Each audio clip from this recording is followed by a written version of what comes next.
this video, we're going to continue topic 8.9, where we are integrating volumes with the disk method.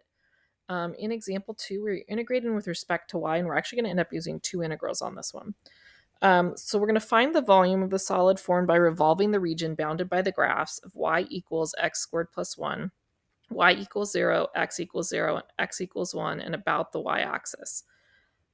Sketch the graph and draw the representative rectangle. So the first thing I'm going to do is I'm going to go back and kind of reread it. It says we're going to find the volume. We're probably just going to set it up and not integrate it, but you should be able to integrate it yourself.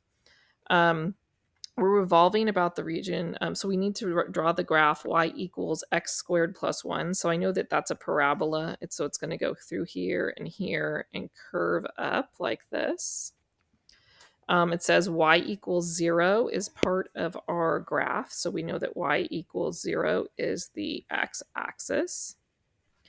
We also know that we have x equals 0 as a bound and x equals 1 as a bound. So all of those are bounds. We should really be sure about this right here, so it doesn't hurt to put the 1 in here.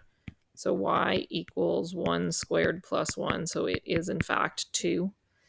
So we know that that value is correct.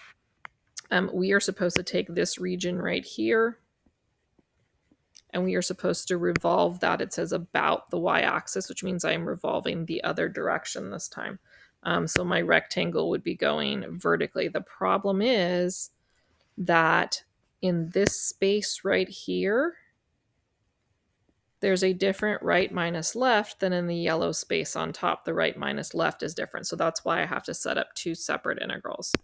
So I'm going to go volume equals the integral of, and I'm going to go plus the integral of. We're going to use the y values. So I'm going from 0 to 1 for one of them, and then I'm starting at 1 and I'm ending at 2 for the other one. We know we have to be in the dy direction. In order for me to be in dy, I do need to solve this in terms of y. So I'm going to add the 1 to the other side, or subtract the 1 from the other side. And then I'm going to undo the square with a square root. And in this case, I have the positive branch, so I'm just going to do positive square root of y minus 1 equals x. Though it wouldn't matter because eventually when we put it in the formula, we're going to square it, so both of them would turn out to be the same anyways. All right. So we've got that value now. We're going to do our right minus our left. So this is the right, this is the left. Okay.